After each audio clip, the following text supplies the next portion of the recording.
This is a clip from the Red Cow Arcade podcast. Nintendo, they released the Mario movie cast. Yeah, and you relayed the cast to me before I saw the news, so I got the news from you. I thought for sure you were riffing. I thought for sure it even sounded like an EJ joke. It didn't just sound like a normal joke. It sounded like an EJ joke.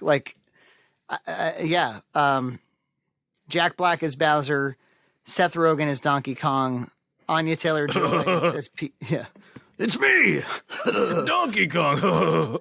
DK, Donkey Kong. Bananas. What are you even talking about?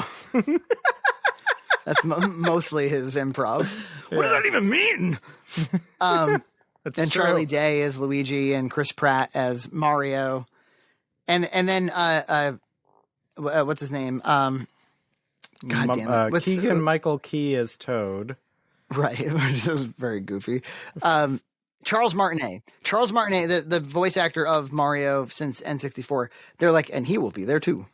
Yeah, So he'll be playing some unknown cameos. Well, it begs the question of is there going to be kind of a video game world and a real world? Is there some kind of this is the movie version part of it or something? It begs so many questions. It's such, I think, odd. It's like perfect Hollywood casting, and yet with the giant question mark block of what will a new Mario movie be after the 1993 blunder. I don't know. It feels like, are they just going to go in a really absurdist direction? And so this will just be another one of those missteps, but they've got Miyamoto out there talking about it. So Nintendo really is throwing their weight behind this thing, and it's made by Illumination. As dad who watches kids movies, Illumination has made some pretty good stuff. They did the Secret Life of Pets. They did obviously the Despicable Me movies. They did the Grinch. My kid loves that Benedict Cumberbatch Grinch movie. Directed by Scott Mosier, by the way, of Clerks fame, the producer of Clerks and Kevin Smith movies. Oh, wow. Yeah, actually, on a similar topic, just very quickly, there's a new Venom sequel coming out. Did you know Andy Serkis is the director? Oh, really? That's not advertised at all. No, they're totally hiding it for some reason. But yeah, I don't think he's in it whatsoever. He directed that Jungle Book movie that was very unfortunately released around the same time as the Jon Favreau Disney one. And so they were fucked when it came to the marketing. So they had to, Andy Serkis went out there in a mocap suit and was like, it's not your Disney's Kitty Jungle Book, and then they had to rename it. It had to be Mowgli, King of the Jungle, or something. They had to. Christian Bale is Bagheera. I've never seen it. I gotta. Maybe I should check that out. That Jungle Book movie. Anyway, back to Nintendo. I don't know. But yeah, Illumination knows. I think they know what they're doing over there. They made a movie called Sing that was pretty decent, a kids movie. It seems like a good fit for Nintendo.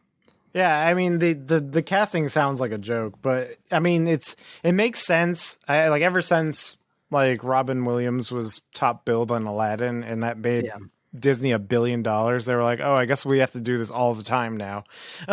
So it drives me a little crazy when it's there's a world of amazing voice actors out there, and voice billing shouldn't carry so much. I don't know. Is it really? It's Owen Wilson plays the car. It's oh, I'm going then. Yeah. I don't know. I don't know. Yeah, but I mean, to be fair, a lot of these guys. Well, Chris Pratt's interesting because when Chris Pratt was in the Lego movie, I thought that was kind of a really good move, a kind of a visionary move because he wasn't really well known. It was pre-Guardians. Yeah, it was pre-Guardians, Jurassic Park, and I was like, oh, that's a really good idea to have him as the lead. Right, I agree. And Lord and Miller know what they're doing. And now that all that's happened, people are like, Chris Pratt. Yeah, it's the most basic possible. Yeah. Yeah, and I think that's a little unfortunate because I think Chris Pratt's pretty charismatic, and I'm willing to give him a chance. I understand people's disappointment because it's it's Super Mario. It's Well, I guess you know what it does is it answers I think the first question everybody had was like, how coherent of a movie is this meant to be? Like, what direction could you take a Mario Nintendo themed movie in? Could you do, I think one obvious direction is make it a lot like the cutscenes that you see in the games. So like make it almost like a silent movie, like kind of like WALL-E, where it's hijinks and it's Bowser doesn't talk, you know, everybody just roars at each other, and it's really just like the kind of dazzling, you know, slapsticky kind of thing. But that, you know, that just doesn't sustain itself for a feature film. That sounds like maybe a solid 15 or 20 minute film. So now that they've cast these people, it's like, well, they're definitely going to have them talk. Jack Black will be talking during the film. Yeah, they'll be making like selfie jokes and TikTok jokes, and yeah, it begs all those questions. Like, are they just gonna? Yeah, and yeah, you don't cast Chris Pratt to go like woo ha. No, if they care about their brand, they'll ground it in the thing that everybody knows, which is fun games. So I don't know. I guess we'll just f***ing see. But it's I'm not like super thrilled about it, honestly. Yeah, I think we know what we're gonna get. You know, like, you know, the type of movie that Illumination makes. You know, the type of performances generally these guys do. They've done enough voice work in animation. Like, all of these guys have done voice work in animation. I mean, I don't think I could. If you told me like you got to make a feature length Mario movie, I wouldn't know what the hell to do, and I wouldn't do it. I'd be like, let's not do this. Let's make video games instead. But whereas like if you gave me like Power Rangers and said make a feature film out of this, I'd be like, oh, I totally know what to do. Well, if it was 1993, I'd know what to do with a Mario movie, and they did the opposite. Well, what would you have done in '93? Yeah, I would just do like the game. No, like the Saturday morning cartoon. Yeah. Just make it expanded. You know, give it the DuckTales movie treatment or something. You know. Yeah, I agree. I think the Saturday morning cartoon, especially, I'll even go as far as to say the Mario 3 one. Yeah, was like, it just nailed the aesthetic and the feel and the comedy of the games. Like, like those cartoons inform my impression of Mario just as much as any of the games do at this point. I understand why, like, maybe now you couldn't do it because there's like so much content where Mario is just like Mickey Mouse, basically. Yeah, a happy-go-lucky, bouncy character. It doesn't really make sense to go back to the Brooklyn plumber again. But what the hell is the Chris Pratt version then? That's the question. It's going to be the question. My guess is he does something similar that maybe tones it down, but you got to have him be a plucky Italian guy. I mean, you gotta, right? He either look, a defining characteristic is he's very Italian. Yeah. And so he's either a Brooklyn Italian or he's a mainland Italian. Yeah. You know, he's Sicilian, or I don't know, but he's not an all-American G.I. Joe, and that's what Chris Pratt is. Yeah. He's not Zero Dark 30 Mario. Whatever, the Tomorrow World or whatever he was in, the War of Tomorrow or whatever. I heard that was a good movie, by the way. I haven't seen it. I heard that and Free Guy, the Ryan Reynolds one, are like some good movies that came out. Oh yeah, I think those are the ones like critics didn't like, but everybody who watched them like it's one of those Rotten Tomatoes polarizing ones where the critics, who are wrong usually, didn't like it. A critic now. What the hell does a critic know? And then the general audience is like, "Oh, it's a good movie." Yeah. So other things from the Direct, Kirby and the Forgotten Land, I thought looked really interesting. Yeah, I've been on a Kirby kick lately too. It comes at an apt time for me. I downloaded Epic Yarn for the 3DS. I'd never played it. I always thought that the Yarn thing might be kind of fun. I actually found the game to not be very fun. But then you were like, Kirby's Adventure is really where it's at. So I revisited that. For not realizing, by the way, that Nightmare in Dreamland for GBA was a Kirby's Adventure remake. I was like, oh, I guess they just always make the same game when it comes to Kirby. It was like, no, they literally always. It kind of has the Star Fox effect where there's like a prototype proof of concept game, Kirby's Dream Land for the Game Boy. Then there's kind of like the second one is the perfection.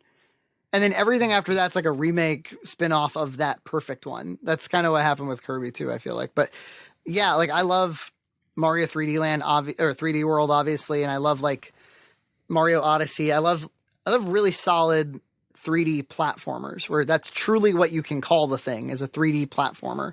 And I think Kirby are like the whole like absorbing powers mechanic is so genius from that NES game. And by the way, just another side note about the NES game, man, like if you based your impression of the NES on like Mario 3 and Kirby's Adventure, it's like super unfair to the NES because like they are so far ahead. And Kirby's Adventure looks amazing on that system. Yeah, it's like the sound design's really good. Like the physics are really good. It took that Game Boy game and just turned because he didn't have the power mechanic in the Game Boy game, the first Game Boy game, and then this is where it comes from, is Kirby's Adventure. And it's not like they only have 5 powers; they have like dozens and dozens and dozens of powers. You just keep encountering new ones the whole game. Yeah, and so they basically kept making that game. And then when N64 happened, they made another side scroller. Right. And so this is it's taken them this long to make a free form, like, jump from the 2D to the freeform 3D. It took this long. It took because they skipped N64, GameCube. I'm here for it, man. I am here for it. That's a game I will play for sure. Because one thing I never played like Star Allies and some of these 3D ones, these modern ones, but I've never been like a crazy Kirby fan, but I've always had plenty of respect for Kirby. I've always been like, those are good games. Those are solid, no bullshit games for the most part. It was the game I played on my Game Boy. It was Kirby's Dream Land. It was always a little too easy, but that honestly on the Game Boy, you want a little too easy. You don't want to be like struggling on the Game Boy. Kirby's Dream Land 2 for the Game Boy is because that came out after Kirby's Adventure. So it has the power mechanic. I think that's a really fantastic game. It's one of my favorites. I haven't played that one. I'll have to check it out. Yeah, do Kirby's Dream Land 2. It's basically the Game Boy version of Kirby's Adventure. But it's good. And it has animal friends too, which like kind of augment the powers in very interesting ways. And it has like collectible, like the optional collectibles really have make a huge difference in the challenge.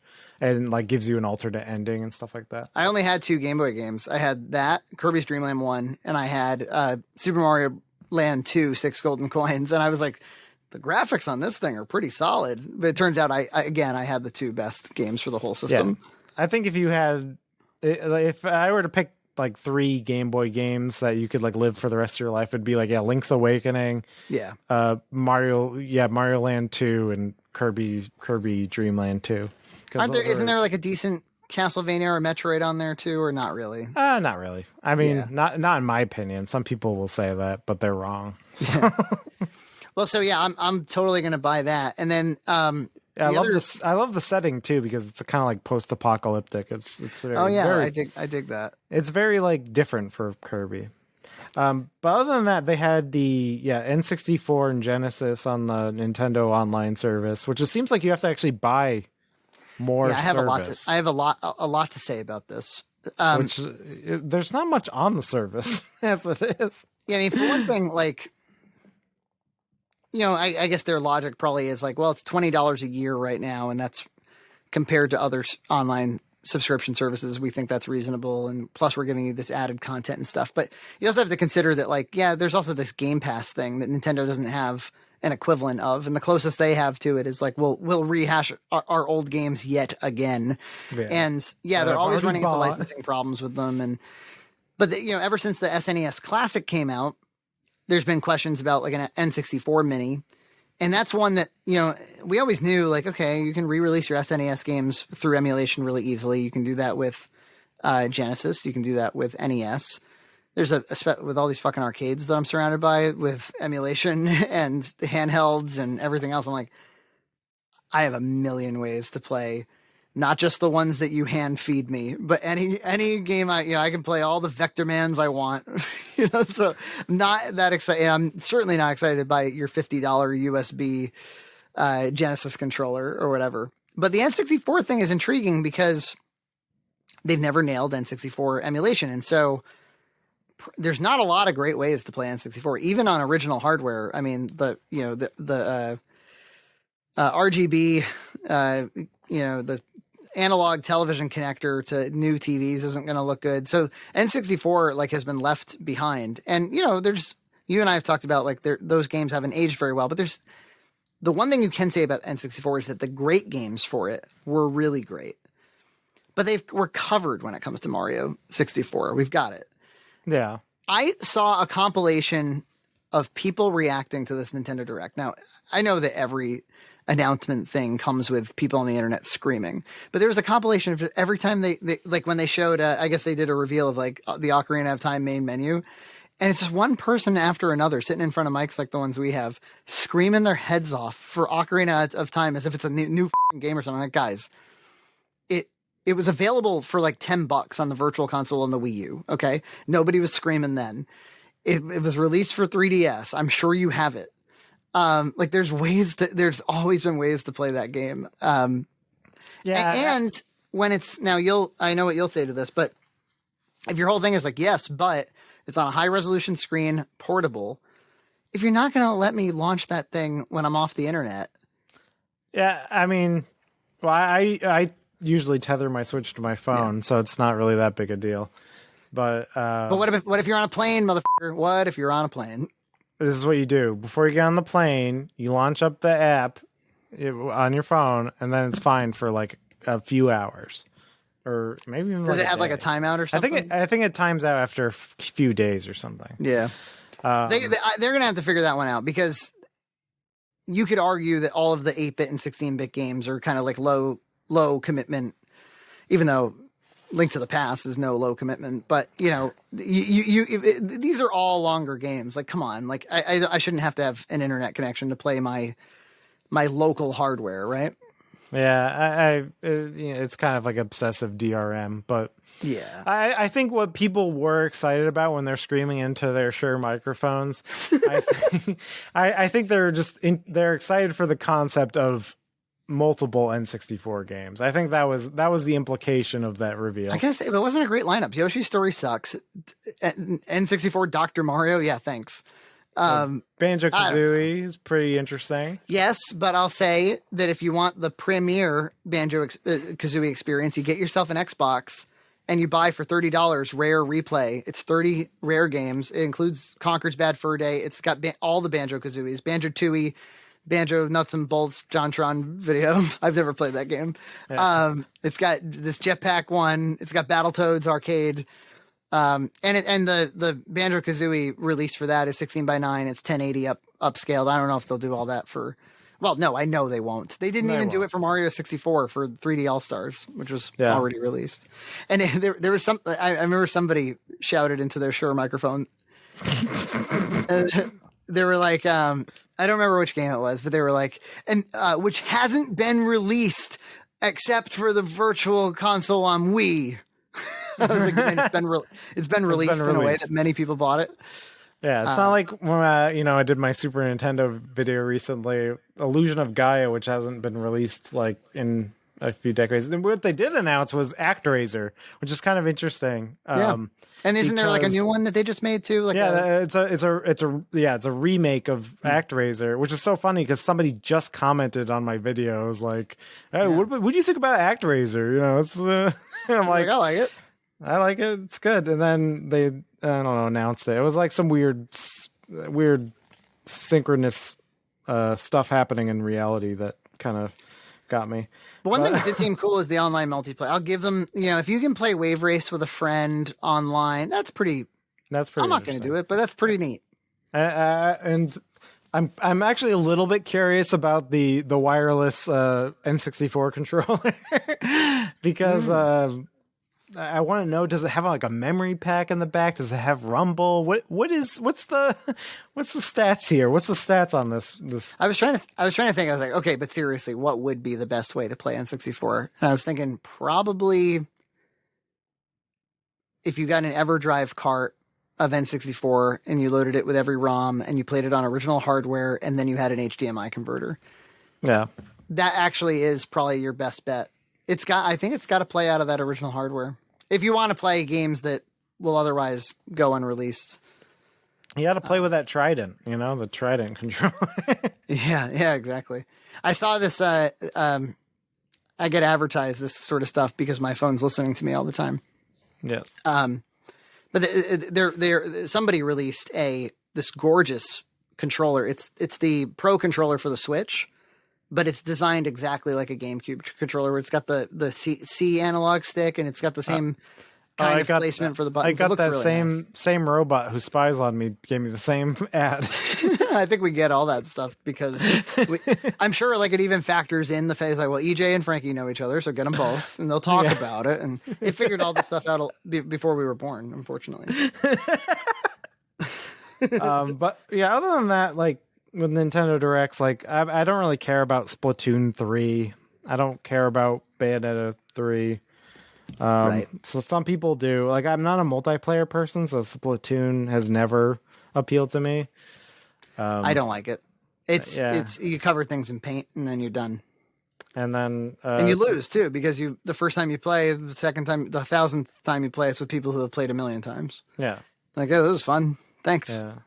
But I am looking forward to Metroid Dread. That's gonna that's great. That's gonna be awesome. My favorite game of all time. Super Metroid, one of them. And this looks great. It's just and here's the cool thing is that they're actually advertising it. The past Metroid games, like Nintendo just like released, they barely advertised. Maybe they had like a couple tweets or they had like a YouTube videos like it's out, you can play it. Like even I remember when Metroid Prime 3 came out, we were all kind of it was like it's being released in a few weeks and there's no commercials for it, there's no ads for it, but I see so many ads for Metroid Dread. It's like they remembered they have this property, and maybe because it's the only game they're like really releasing for the Christmas season. Yeah. But are you gonna get an OLED Switch? 3 switches? It's tough because I don't know. I've been playing a lot docked lately, and with the Pro controller. With the Pro controller. Do you ever play with your 8-bit do? I have, but I've been mostly because I've been playing a lot of Super Mario 3D World with my son. I've been mostly just playing with the Pro controller, and I've been playing Diablo 2 for the Switch as well, which is great. I've never played. Usually, I play Diablo on the computer with the mouse, and I was like, I saw it for the Switch, and I was like, I like Diablo 2, and I want it portable. I want to try it out. And they priced it cheaper than most games because it's just a remake, which is very generous. They could have made it $60, and I'm sure many people would already pay for it. Anyway, but I was unsure if it would work with a controller, and it works really great. And so I play it with a Pro controller. I do love that Pro controller. I've been playing just on the topic of Game Boy, which they surprisingly didn't say anything about re-releasing Game Boy games or anything. No. They're being weird about that at this point. Maybe they think like they've really got a gold mine on their hands or something. But I'm like, I don't know. I feel like once you've released NES, you just auto release Game Boy. They could auto release all these things. Yeah. But I've been playing a bit of Oracle of Ages, the Zelda Game Boy game, which all of my friends since it came out have said is, those two games, which was a Nintendo Capcom collaboration, that they're uniquely good. I mean, it seems to me like between Minish Cap, those two, and Link's Awakening, and maybe even A Link Between Worlds, seems like a lot of these portable system 2D Zeldas are like some of the best Zelda you can get.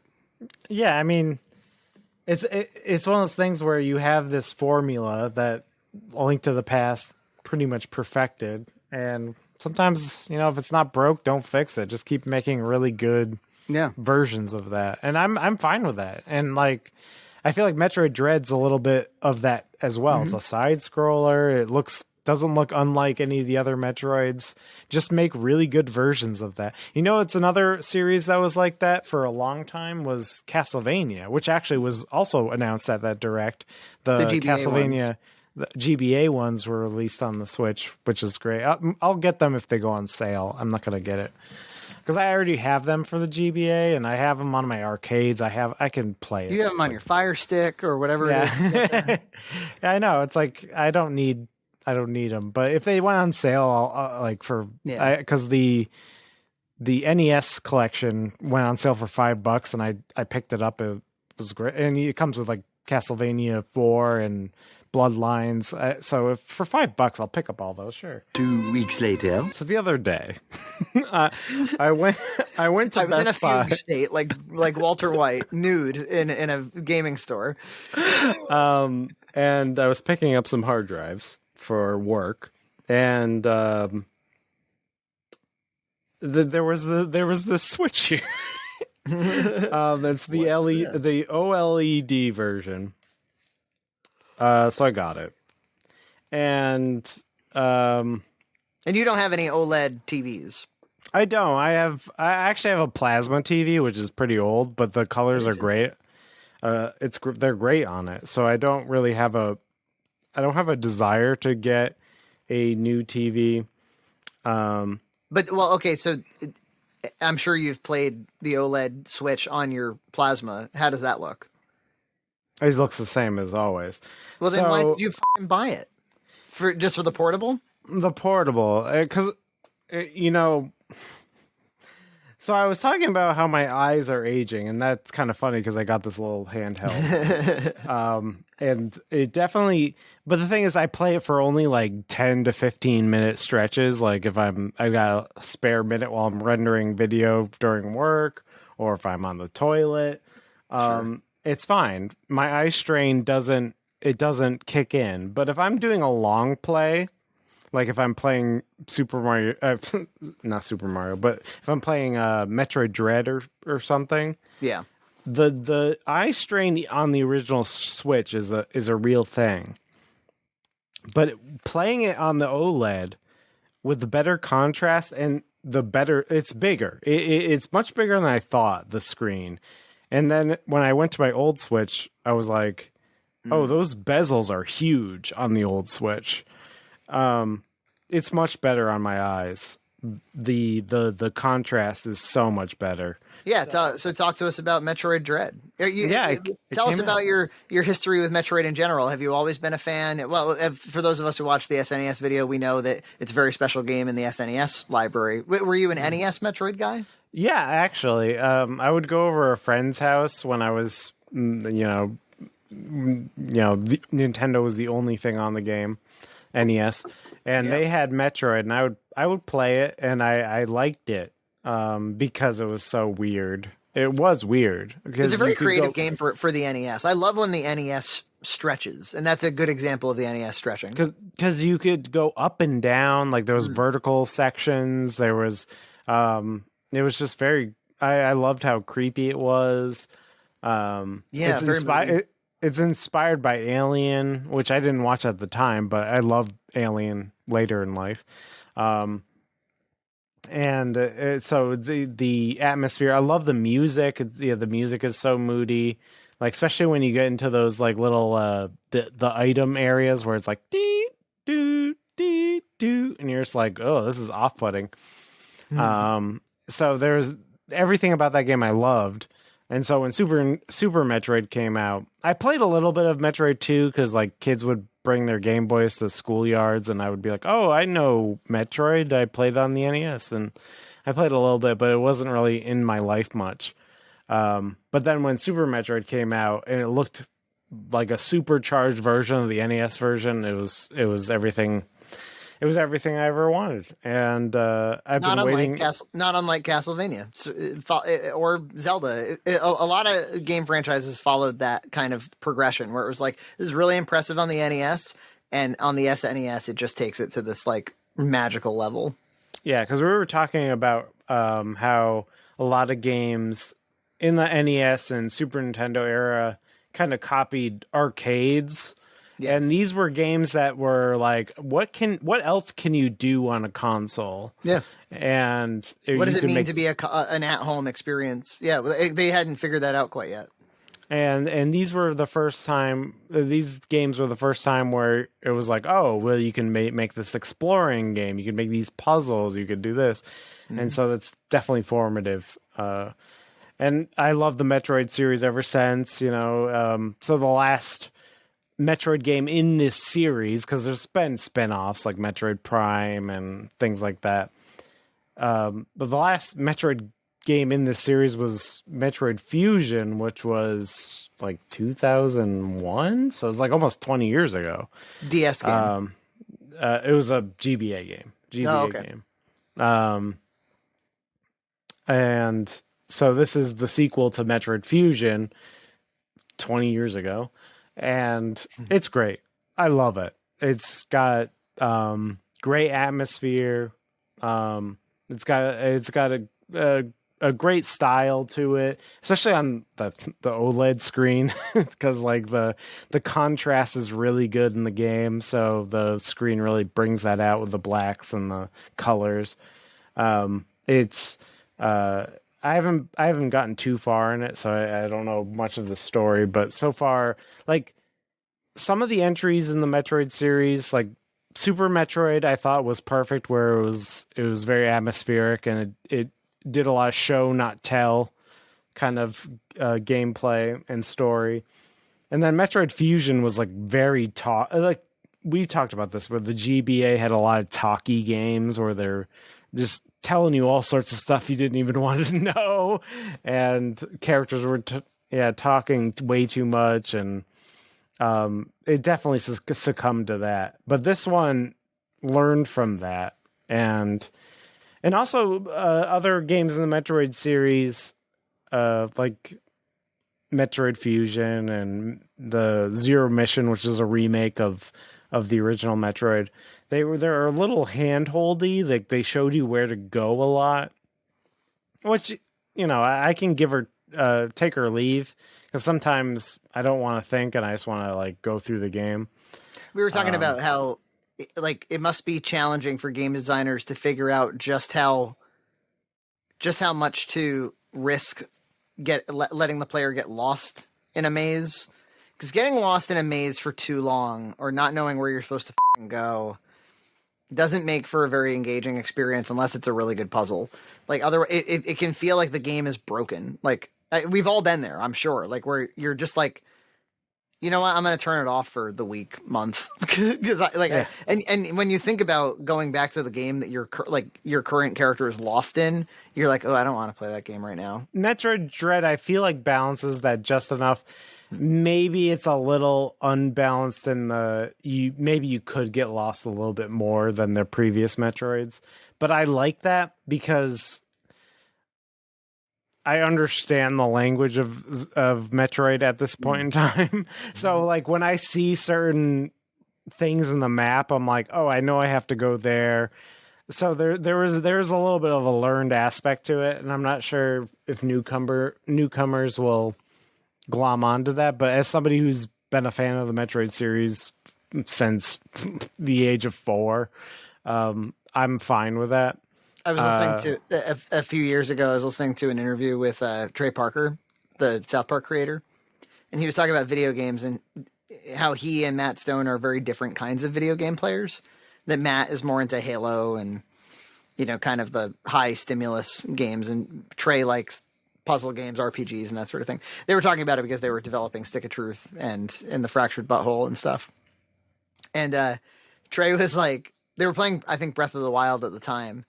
And Trey was like, Matt's the kind of guy that, like, if he spends hours getting to some location in Breath of the Wild and then there's nothing there, he thought something was going to be there, he'll be like, what the f***? I spent hours coming here and there's nothing here. And Trey's the kind of guy where, like, he'll spend hours getting there and he'll get there and he'll go, oh, there's nothing here.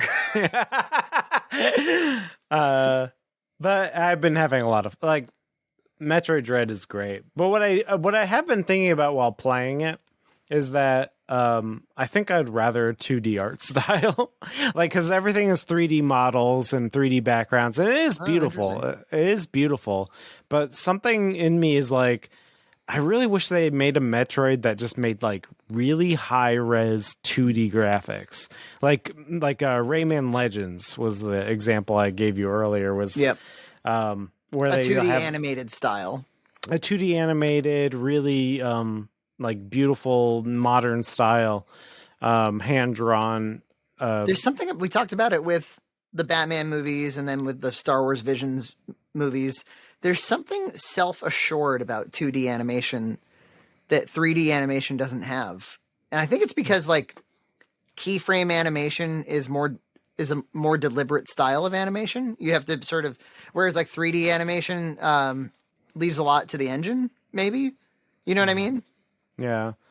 But gameplay wise, Metroid Dread is great. Like I love they're trying a lot of new things. Like some of the power ups are like spins on new spins on old ideas. Like they're not exactly the same. It's not like, oh, Samus has to get the same power ups again. You know, it's they're actually new power ups that you didn't have before. And I do like the kind of the Emmy enemy, which is like they're impervious, so you have to run away from them, and there's a little bit of a puzzle element to that.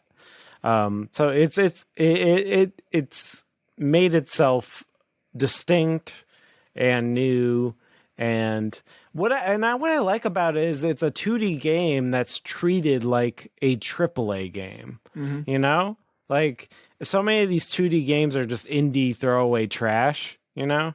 Now, do they sell it for $60? Yeah, $60. Yeah, which whatever. But well, it's an interesting thing you're bringing up. There, Scott Lawaz, popular YouTube gamer YouTuber, did a whole video like last month about like the kind of decline of 2D games on account of the fact that like 3D games were considered AAA premium games. You know, a lot more developer time. So like you should pay more for those, and then 2D games either like were kind of phased out for a while, but then they kind of came back like in his opinion too strongly, like with like when especially on Nintendo's side, where Nintendo started cranking out those new Super Mario Brothers games and like and selling them for for full price, and like, but there was a period where it was like, oh well, like when are they going to make a new 2D Zelda or when, whatever. It feels like, yeah, like they're now that all this time has passed and there's been a lot of experimentation with 3D games and 2D games. It feels like the game industry is starting to kind of land in a balanced place where both styles are recognized as sometimes it's crap and sometimes it's great. But yeah, the pricing of the games is always going to be curious. Yeah, but you got to hand to Nintendo. They treated this like a AAA game. It feels like a AAA game, even though it's 2D. And it seems like I heard it's been selling really well. So that's as a Metroid games haven't sold very well, even though they're like critically acclaimed and beloved by a lot of people who've emulated them. they haven't been they haven't had that huge critical success. So I'm really glad that this game has been getting that critical success, and it's been getting and it deserves it. I wish there was a way to measure what like the impact the emulation has had on the success of various franchises, like in much the same way that like a DVD, I don't know, revitalized Family Guy or whatever. Like, I'm sure emulation has a lot to do with the way that these things continue to propagate, generation to generation. Or obviously, emulation is necessary for things like Virtual Console and the legitimate forms of re-releases and stuff. But yeah, we kind of have to get past this whole idea of like, if it's emulated, it's not a real version of the game, because, they're releasing, for years now, they've been releasing formal releases of emulated games. Yeah. And I think you were talking about, do you play the Nintendo Switch Online emulated games. I think I might play the N64 ones though. Yeah, And- because they'll probably be good emulation, and then there's also the element of that nice portable experience too. yeah, and I was like, maybe I'll get that weird wireless N64 controller too.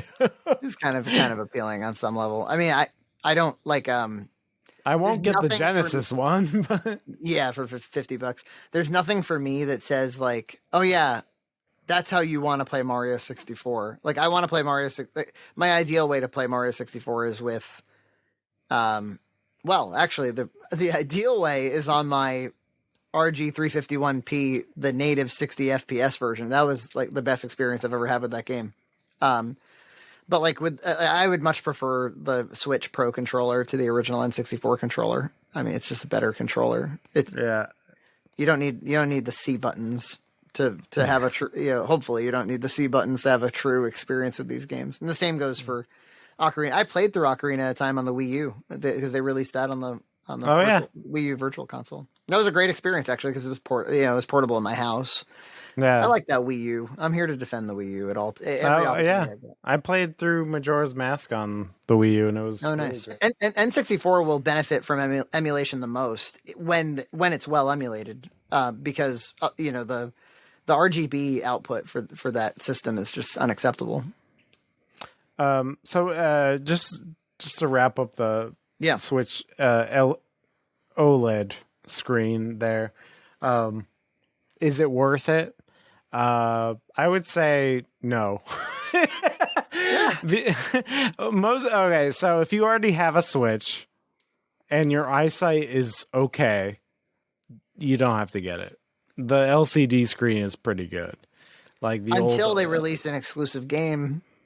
No, they won't because it's the same internals. So Oh, really? Yeah, it's the same internals. Oh, it's literally just a new screen. It's a new screen. And any nicer inputs, controller? Is it a No, D-pad? What's the story? No, there's nothing. It's just a bigger screen. Oh, fuck that. It's a brighter contrast, better colors, and then has a kickstand.